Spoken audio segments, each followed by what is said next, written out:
नमस्कार दोस्तों। कार्तिक मास के शुक्ल पक्ष की एकादशी देव उठान एकादशी कहलाती है। इसे प्रबोधिनी एकादशी, देव उत्थान एकादशी भी कहते हैं। कार्तिक शुक्ल एकादशी के दिन भगवान विष्णु योग निद्रा से जगे और सभी देवताओं ने भगवान विष्णु की पूजा की।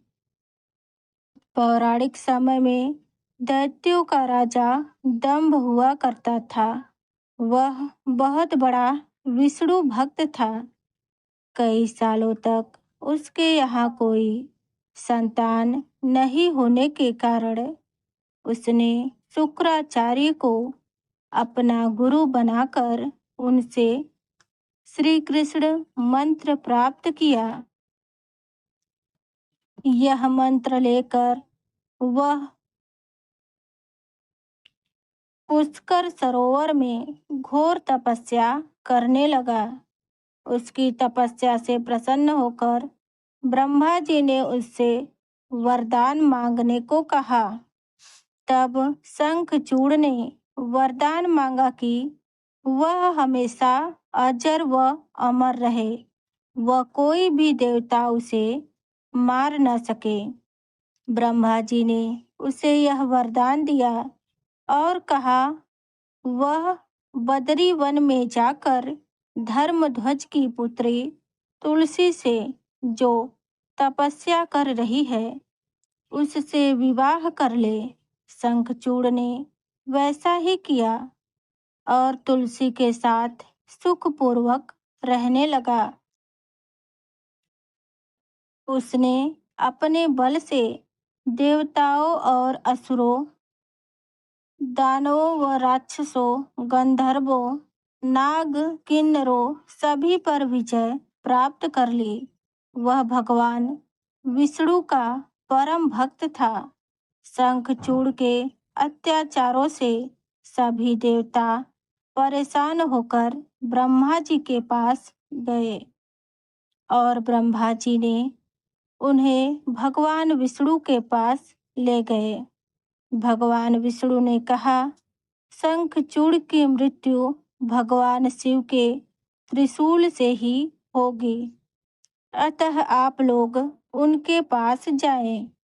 भगवान शिव ने चित्ररथ नामक गढ़ को अपना दूत बनाकर शंखचूड़ के पास भेजा। चित्ररथ ने शंखचूड़ को समझाया कि वह देवताओं को उनका राज्य लौटा दे, परंतु शंखचूड़ ने मना कर दिया और कहा कि वह महेश्वर से युद्ध करना चाहता है। भगवान शिव को जब यह बात पता चली तो वे युद्ध के लिए निकल पड़े। इस तरह देवता और दानवों में घमासान युद्ध हुआ, परंतु ब्रह्मा जी के वरदान के कारण शंखचूड़ को देवता नहीं हरा पाए। भगवान शिव ने शंखचूड़ का वध करने के लिए जैसे ही अपना त्रिशूल उठाया, तभी आकाशवाणी हुई कि जब तक शंखचूड़ के हाथ में श्री हरि का कवच है और इसकी पत्नी का सतीत्व अखंडित है, तब तक इसका वध असंभव है। आकाशवाणी सुनकर भगवान विष्णु उस ब्राह्मण का रूप धारण करके शंखचूड़ के पास गए और उससे श्री हरि कवच दान में मांग लिया।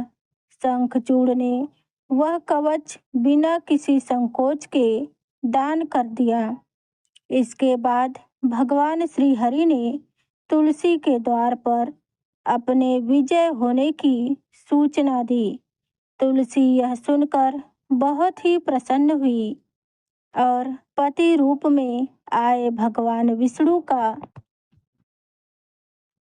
पूजन किया व रमण किया। ऐसा करते ही तुलसी का सतीत्व खंडित हो गया और भगवान शिव ने युद्ध में अपने त्रिशूल से शंखचूड़ का वध कर दिया। तब तुलसी को पता चला कि वे उनके पति नहीं है बल्कि भगवान विष्णु है। क्रोध में आकर तुलसी ने कहा, आपने छल पूर्वक मेरा धर्म भ्रष्ट किया है और मेरे पति को मार डाला है। अतः मैं आपको श्राप देती हूँ कि आप पाषाण बनकर धरती पर रहें। तब भगवान विष्णु ने कहा, देवी, तुम भारतवर्ष में रहकर बहुत दिनों तक तपस्या कर चुकी हो। तुम्हारा यह शरीर नदी रूप में बदलकर गंडकी नाम की नदी के रूप में प्रसिद्ध होगा। तुम पुष्पों में श्रेष्ठ तुलसी का पौधा बन जाओगी और सदा मेरे साथ रहोगी। तुम्हारे श्राप को सत्य करने के लिए मैं पाषाण अर्थात शालिग्राम बनकर रहूंगा और गंडकी नदी के किनारे मेरा वास होगा। एक अन्य कथा के अनुसार एक राजा के राज्य में सभी लोग एकादशी का व्रत रखते थे। प्रजा तथा नौकर चाकरों से लेकर पशुओं तक किसी को अन्न नहीं दिया जाता था। एक दिन किसी दूसरे राज्य का एक व्यक्ति राजा के पास आकर बोला, महाराज, कृपा करके मुझे नौकरी पर रख लीजिए। तब राजा ने उसके सामने शर्त रखी, ठीक है, रख लेते हैं, किंतु रोज तुम्हें खाने को सब कुछ मिलेगा पर एकादशी को अन्न नहीं मिलेगा। उस व्यक्ति ने शर्त स्वीकार कर ली, पर एकादशी के दिन जब उसे फलाहार का सामान दिया जाने लगा तो वह महाराज के सामने गिड़गिड़ाने लगा, महाराज, इससे मेरा पेट नहीं भरेगा, मैं भूखा ही मर जाऊंगा, मुझे अन्न दे दो। राजा ने उसे शर्त याद दिलाई पर वह अन्न छोड़ने को राजी नहीं हुआ। तब राजा ने उसे आटा, दाल, चावल आदि दिए। वह नित्य की तरह नदी पर जा पहुंचा। वहां स्नान करके भोजन बनाने लगा। भोजन बन गया तो वह भगवान को बुलाने लगा, आओ भगवान, भोजन तैयार है। उसके बुलाने पर पीतांबर धारण किए भगवान चतुर्भुज रूप में आ गए तथा उसके साथ प्रेम से भोजन करने लगे। भोजन करके भगवान अंतर ध्यान हो गए तथा वह भगवान के साथ भोजन करने से अत्यंत प्रसन्न हुआ और अपने काम पर चला गया। 15 दिन बाद अगली एकादशी को वह राजा से कहने लगा, महाराज, मुझे दुगना सामान दे दीजिए। उस दिन तो मैं भूखा ही रह गया।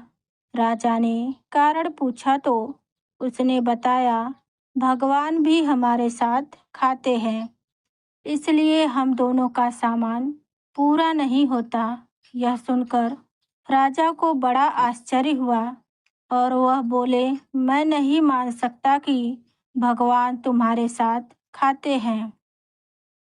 मैं इतना व्रत रखता हूँ, पूजा करता हूँ, पर भगवान ने मुझे कभी दर्शन नहीं दिए। राजा की बात सुनकर वह बोला, महाराज, यदि विश्वास न हो तो साथ चलकर देख लीजिए। राजा एक पेड़ के पीछे छिपकर बैठ गया। उस व्यक्ति ने भोजन बनाया तथा भगवान को शाम तक पुकारता रहा, परंतु भगवान न आए। अंत में उसने कहा, यदि आप नहीं आए तो मैं नदी में कूदकर प्राण त्याग दूंगा।